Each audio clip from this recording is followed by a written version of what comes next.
Starting off here are the rules. Impossible mode only. We level up as we go along. We aim for 3 stars, but 1 or 2 is fine. We use a variety of heroes, starting off with free heroes, but we don't use overpowered heroes unless necessary. Rocket gunners only. Level 1. Let's skip that. It's boring and easy. You don't need to see that. These first few levels are a breeze.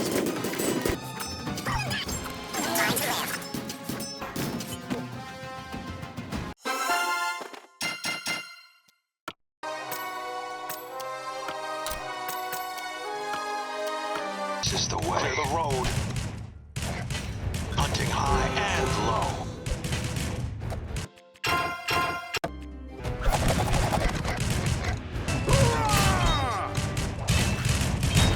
Feel the burn. This is where the enemies really get to feel the burn. This phosphoric coating ability is really good for doing area damage and is the main ability upgrade that I use during this playthrough. The Sting missiles are not that great, and I only use them occasionally if I have some spare money. This level with the vultures was quite tricky because they kept flying past my towers. I had to space the rocket gunners out and make sure I had Vesper firing arrows at them. This took quite a few attempts and was the first really challenging level. I used free heroes during this playthrough. I didn't want it to be too overpowered. I wanted it to be a challenge.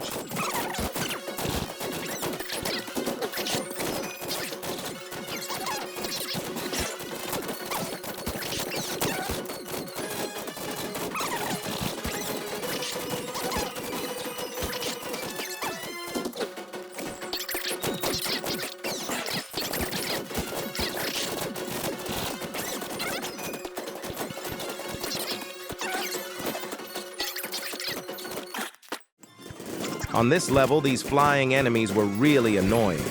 So I had to build towers on the outside to get them to activate their teleport ability. However, I managed to get 3 stars.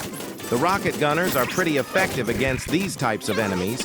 The rocket gunners are a good tower, but they're not overpowered in my opinion. They're not S tier, nor are they D tier. I would put them around B tier. They can be a bit expensive to upgrade. The Sting missile isn't too great. The phosphorus coating upgrade is really the best part of their kit. This does area damage and is effective against groups of enemies, which you can bottleneck or get stuck behind barracks. Using some of the rocket gunners are barracks and the others as archery towers, artillery towers. When using the phosphorus upgrade, it acts like an artillery attack, doing damage to more than one enemy.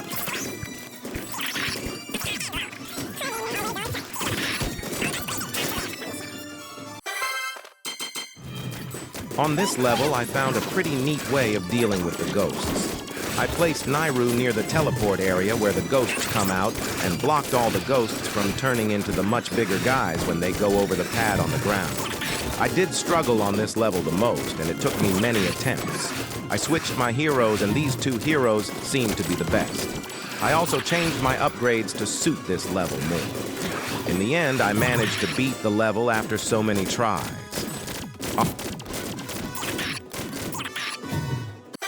On this level, I didn't really struggle too much. I mainly focused on the towers on the left, upgraded them. I fully upgraded the phosphoric coating ability. This was super effective, especially because it does area damage. The Sting missiles were kind of like the last thing that I upgraded. I managed to work out a strategy where I had some of them on the floor and some of them flying. The ones on the floor acted as blockers. The ones flying were more about dealing damage. If I put them all on the floor, they might not do so much area damage. They might get distracted by the enemies on the ground and not be able to shoot the enemies in the air. So I had to find a balance.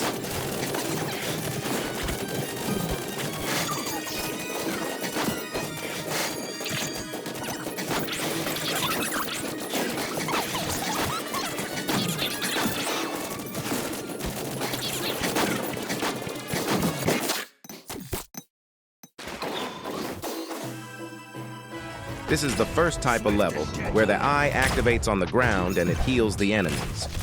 I found this level pretty challenging, and it took me a few attempts. As you can see, many flying enemies got past. Those floating creatures with the big eyeball brains were really annoying. I managed to find a strategy where I used the heroes to block the brain octopus alien enemies, to stop them from spawning the flying eyeballs. I upgraded my rocket gunners at the top to deal with the bats because they are pretty strong. Upgraded them with phosphor coating. And then the ones in the middle, that's where I placed both my heroes and used all the abilities. Tried to funnel them in there.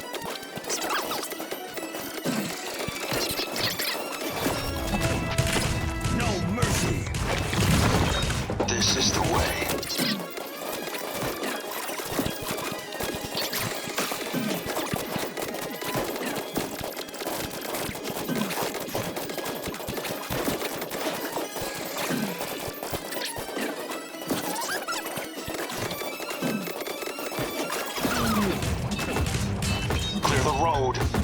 Feel the burn.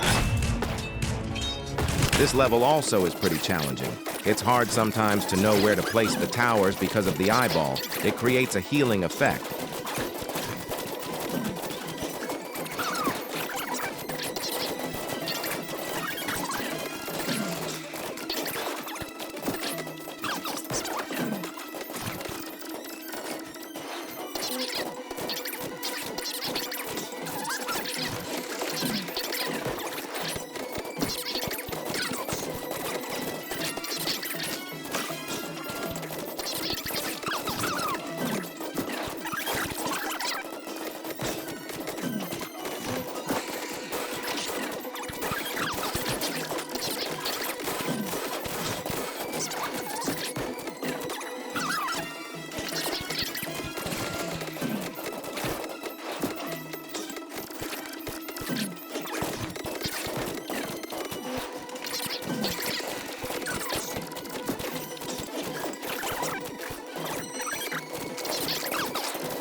But you'll see a really cool use of the laser tower where I take out so many enemies.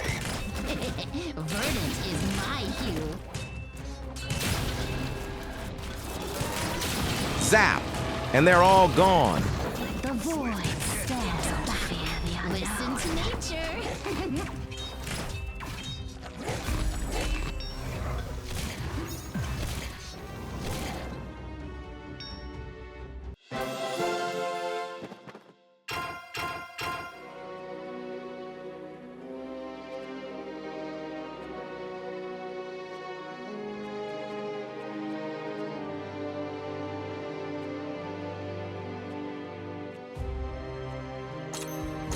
The little blue squid babies will try and jump into the pool, so I built rocket gunners up the top and made them land acting as barracks to block and destroy them. Having one of those beefy guys spawn would spell disaster, which is why I blocked them. On all the levels, I tried my best to get 3 stars, but some of them it seems nearly impossible. But I am happy with this playthrough and did my best. It was really satisfying fully upgrading the gunners on these last levels since we get more gold generally, and have 10 rocket gunners all blasting away the enemy's armor. It really does melt their armor.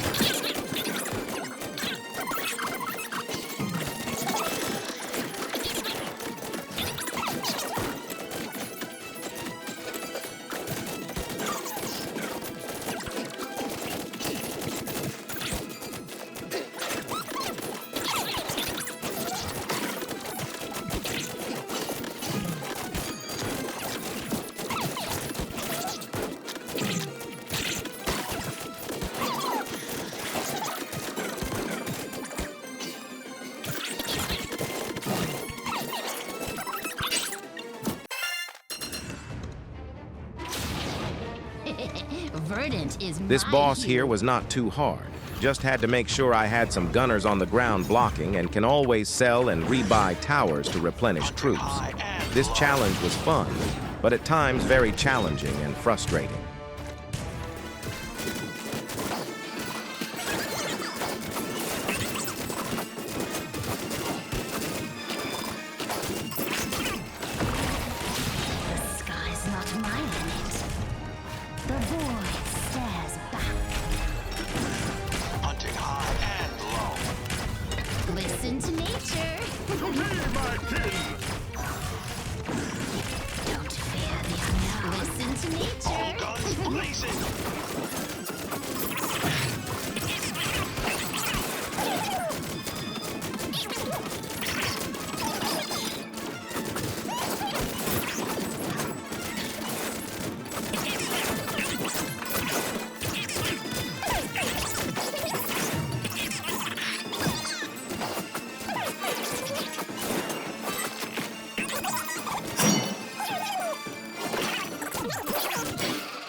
On the last level, I had to use the 2 dragons, as otherwise this is seemingly impossible.